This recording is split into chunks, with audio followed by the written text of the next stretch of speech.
Hey, welcome to Area 51 Raceway. The Shadow has arrived.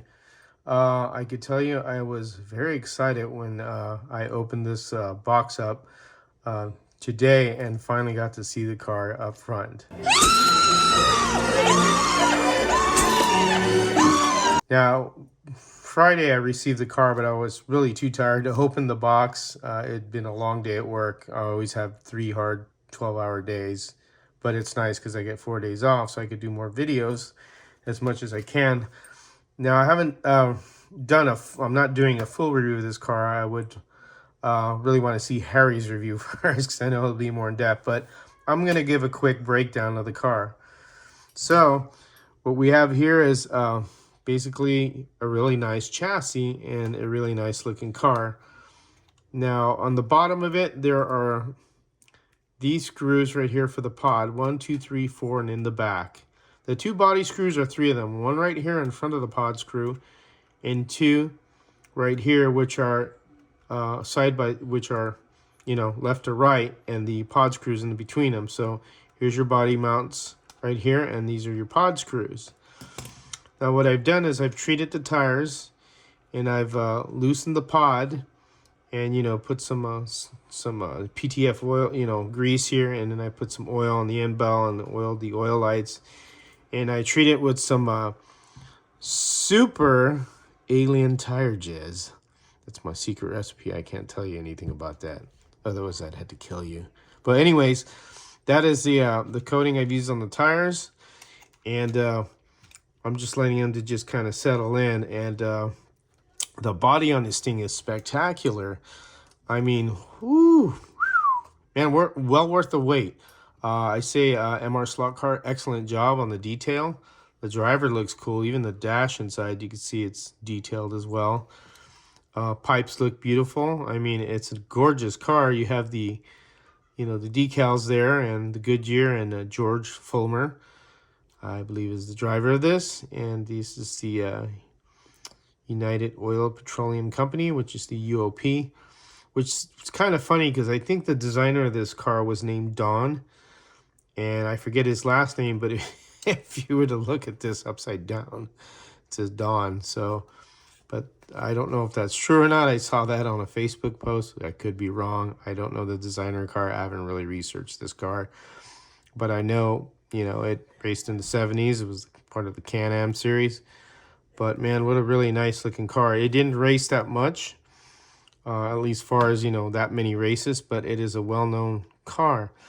So what I'm going to do here is I'm going to use the SCC body screws that are available, and these are CP02306. So I've tried these out to make sure they fit on there and they don't, open the holes up too much. But what I like about these screws is that it has this shank here, so you could tighten it down and you'll still have body movement, quite, good amount of body movement, and you don't have to worry about these coming loose like if you were to loosen the regular screws, and your concern would be that they would come loose and come off because you don't want to go too far, because that will happen. But that's why these SEC body screws are really cool, because they have the shank area here to where the body could travel up and down. Now I put quite a bit of pod movement on my pod, so I've taken it about probably a full turn and a half, I believe, is what I've done. I count my turns when I do this. Now what we're going to do is we're going to throw this on Area 51 Raceway, and then we're going to come up to Hangar 1 Speedway and do both of them, because what's nice now is that I could tune the car and see if it'll work just as well on the wood as it does on the plastic. And this is the fun part about this. So basically, this is just a quick overview. I'm not really doing a full detail. I'm just showing you what I've done.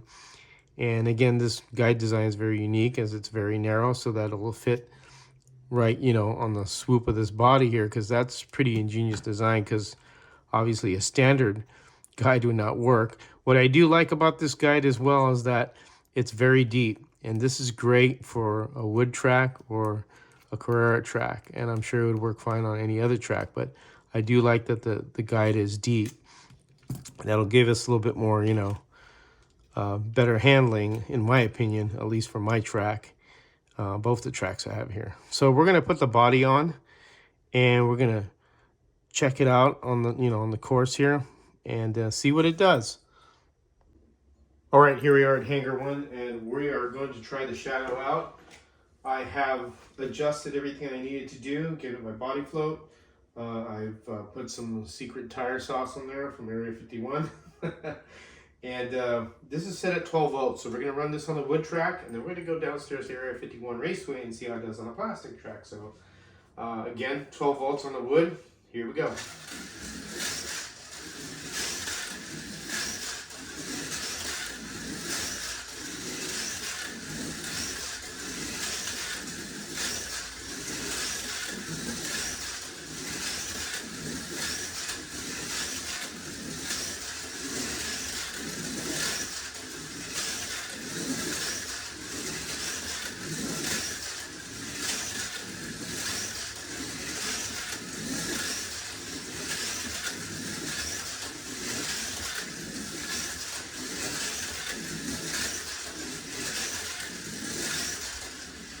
There you go. Not bad on the wood track. I wish I had a timing system installed, but I don't have it yet.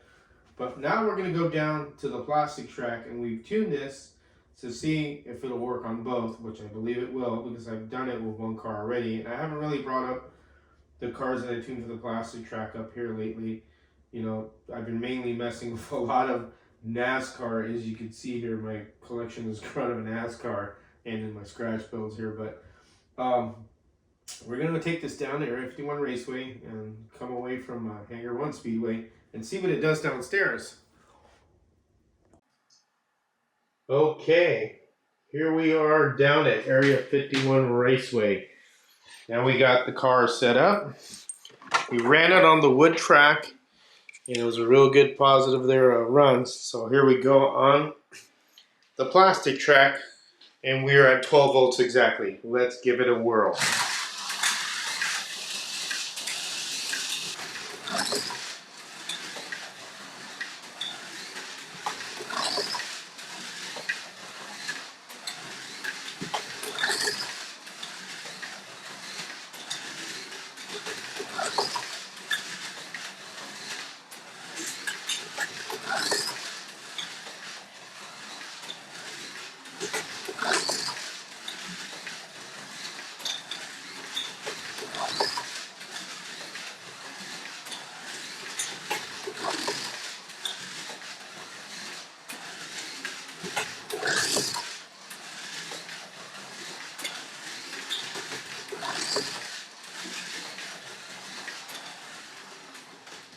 Well, I'd say some very positive results there.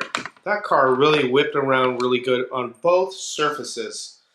So, all I have to say is, man, what an excellent ride. I mean, really good car. I'm really happy with it.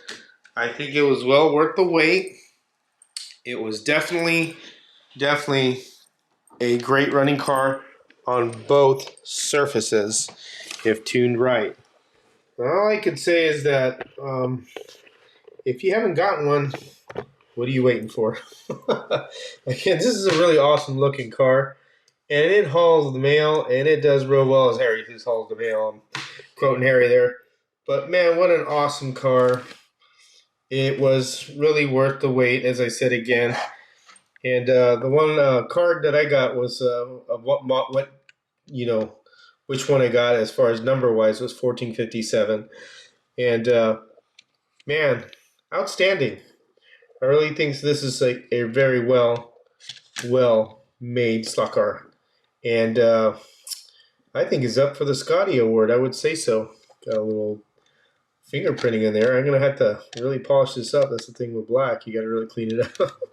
But hey, I hope you enjoyed this video. Again, this is just a quick overview of the car.